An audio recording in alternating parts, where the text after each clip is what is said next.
नमस्कार, मैं हूं अंकुर और आप देख रहे हैं सत्यहिंदी.com। आइए एक नजर डालते हैं अब तक की सुर्खियों पर। गुजरात के मोरबी में हुए हादसे को लेकर राज्य सरकार ने पहली कार्रवाई की है। इस मामले में मोरबी नगर पालिका के चीफ अफसर यानी सीओ संदीप सिंह जाला को निलंबित कर दिया गया है। मोरबी के जिलाधिकारी जीटी पांड्या ने द इंडियन एक्सप्रेस को यह जानकारी दी है। मोरबी जिले में शाम को हुए हादसे में अब तक कम से कम 140 लोगों की मौत हो चुकी है और 150 से ज्यादा लोग घायल हो चुके हैं। इसके कई वीडियो भी सामने आए हैं जिसमें लोगों को पुल के गिरने के बाद मदद के लिए चिल्लाते हुए देखा जा सकता है। इस मामले की जांच स्पेशल इन्वेस्टिगेशन टीम यानी एसआईटी कर रही है। गुजरात में इस बार मुकाबला 3 पार्टियों के बीच है। इस बार गुजरात में आम आदमी पार्टी भी हाथ आजमा रही है। इस बीच CSDS लोकनीति ने सर्वे किया है। इसके मुताबिक जब गुजरात के लोगों से इस बारे में पूछा गया कि बीजेपी और कांग्रेस के अलावा क्या राज्य में किसी तीसरे विकल्प की जरूरत है, तो 61% लोगों ने कहा हाँ ऐसा है। हालांकि सर्वे ये नहीं बताता है कि आम आदमी पार्टी इतने लोगों को किसी तीसरे विकल्प के लिए राजी कर पाएगी। सर्वे के मुताबिक गुजरात की राजनीति में तीसरे विकल्प की इच्छा सबसे ज्यादा आम आदमी पार्टी के समर्थक या मतदाताओं में भी है। लेकिन दिलचस्प बात यह है कि बीजेपी को वोट देने की बात कहने वालों में से आधे से ज्यादा मतदाता तीसरे विकल्प का भी समर्थन करते हैं। सर्वे के मुताबिक बड़ी संख्या में लोगों ने कहा कि गुजरात में बीजेपी की सरकार ने अच्छा काम किया है और ऐसा कहने वाले लोगों की संख्या 71% है। ये लोग मानते हैं कि राज्य में विकास हुआ है, लेकिन इस बात को कहने वालों में से कुछ लोग ऐसे भी हैं जो किसी नए राजनीतिक दल को मौका देना चाहते हैं। सर्वे बताता है कि ऐसे लोगों में ग्रामीण मतदाताओं के मुकाबले शहरी मतदाताओं की संख्या ज्यादा है।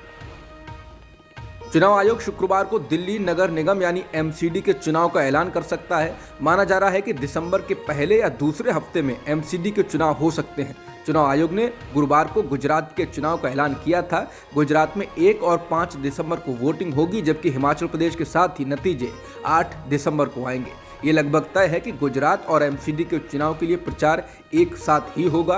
बताना होगा कि MCD के चुनाव इस साल मार्च में प्रस्तावित थे, लेकिन केंद्र सरकार ने कहा था कि वो दिल्ली के तीनों नगर निगमों को एक करने जा रही है और इस वजह से MCD के चुनाव लटक गए थे। इसके बाद वार्डों का परिसीमन किया गया।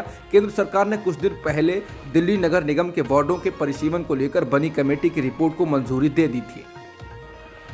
दिल्ली में प्रदूषण बढ़ने को लेकर आम आदमी पार्टी की सरकार निशाने पर है, क्योंकि उसकी सरकार पंजाब में भी है। इसके कारण बीजेपी लगातार हमलावर है। इसी को लेकर आज अरविंद केजरीवाल और पंजाब के मुख्यमंत्री भगवंत मान ने साझा प्रेस कॉन्फ्रेंस की।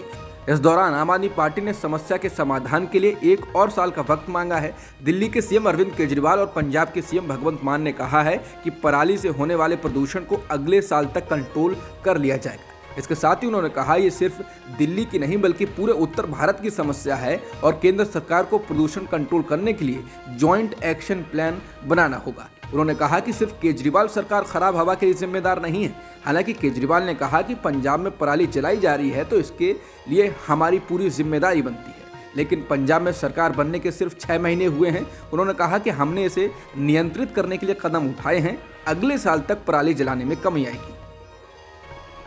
प्रदूषण को देखते हुए दिल्ली की केजरीवाल सरकार ने 5 नवंबर से सभी प्राइमरी स्कूल बंद करने का ऐलान कर दिया है। पंजाब के मुख्यमंत्री भगवंत मान के साथ साझा प्रेस कॉन्फ्रेंस में अरविंद केजरीवाल ने कहा कि दिल्ली में 5वीं कक्षा से ऊपर की सभी आउटडोर गतिविधियां भी बंद रहेंगी।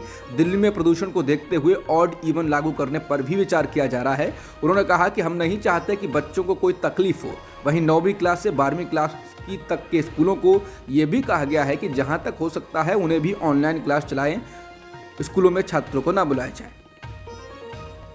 तेलंगाना के मुख्यमंत्री के चंद्रशेखर राव यानी केसीआर ने गुरुवार को कुछ वीडियो जारी कर दावा किया कि यही वो सबूत हैं जो दिखाते हैं कि उनकी पार्टी के विधायकों को खरीद फरोख्त करने की कोशिश की गई। केसीआर ने इन वीडियो को जारी करने के लिए देर शाम एक प्रेस कॉन्फ्रेंस बुलाई। उन्होंने बीजेपी और प्रधानमंत्री मोदी पर हमला करते हुए आरोप लगाया कि दिल्ली के दलालों ने उनकी तेलंगाना राष्ट्र समिति पार्टी के 4 विधायकों को रिश्वत देने की कोशिश की।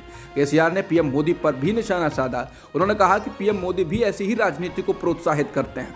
उन्होंने विधायक खरीद मामले के दस्तावेजों को सुप्रीम कोर्ट को भेजा है। टीआरएस विधायक के खरीद संबंधी वीडियो जारी करते हुए केसीआर ने कहा कि खरीद में शामिल आरोपियों ने दावा किया कि वो 4 राज्यों तेलंगाना, दिल्ली, आंध्र प्रदेश व राजस्थान की सरकारों को गिराने का प्रयास कर रहे हैं। अब तक 8 राज्य सरकारें वो गिरा चुके हैं। ये देश और लोकतंत्र के लिए उचित नहीं है। पाकिस्तान के पूर्व प्रधानमंत्री इमरान खान ने उन पर हुए हमले के लिए 3 लोगों को जिम्मेदार बताया है। पीटीआई के नेता असद उमर और मियां असलम इकबाल ने कहा कि इमरान ने हमले के लिए 3 लोगों को जिम्मेदार ठहराया है। इसमें इमरान ने प्रधानमंत्री शहबाज शरीफ, गृह मंत्री राना सनाउल्लाह और पाकिस्तान की खुफिया एजेंसी ISI के महानिदेशक मेजर जनरल फैसल नसीर का नाम लिया है।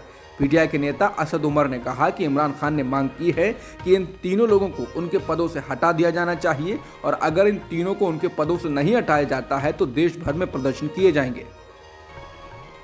पाकिस्तान के पूर्व प्रधानमंत्री इमरान खान पर जानलेवा हमले के बाद पाकिस्तान के अलग अलग हिस्सों में विरोध प्रदर्शन देखे जा रहे हैं। समाचार एजेंसी रॉयटर्स के मुताबिक कुछ इलाकों में पाकिस्तानी सेना के खिलाफ नारे लगाए गए हैं। इमरान खान पाकिस्तानी सेना की आलोचना करते रहे हैं जो पाकिस्तान की राजनीति में मजबूत स्थिति में है। इसी बीच तहरीक इंसाफ के नेता असद उमर ने ट्वीट कर बताया कि आज शाम जुमे की नमाज के बाद देश भर में विरोध प्रदर्शन किए जाएंगे और ये विरोध प्रदर्शन तब तक जारी रहेंगे जब तक इमरान खान की मांगों को स्वीकार नहीं किया जाता। इजराइल के पूर्व प्रधानमंत्री बेंजामिन नेतन्याहू ने एक बार फिर इजराइल के चुनावों में जीत दर्ज की है। बीबीसी के अनुसार उनकी पार्टी ने 120 सीटों वाली इजरायली संसद में 64 सीटों पर जीत हासिल की। इजरायली चुनावी संस्था ने गुरुवार शाम इस चुनाव के नतीजे जारी किए हैं, जिसके बाद मौजूदा प्रधानमंत्री लापिड ने उन्हें बधाई दी। यार लापिड वही शख्स हैं जिन्हें 14 महीने पहले नेतन्याहू को सत्ता से बाहर किया था। वो बीते 12 साल से इजरायली सत्ता पर काबिज थे। इसके साथ ही अब नेतन्याहू एक बार फिर से इजराइल की सरकार चलाने जा रहे हैं और प्रधानमंत्री पद की शपथ लेते हुए वो 6ठी बार इजरायली PM बनकर इतिहास रच देंगे। इजराइल के इतिहास में ऐसा पहले नहीं हुआ है। अब तक की खबरों में इतना ही। बाकी खबरों के लिए बने रहिए सत्यहिंदी.com के साथ।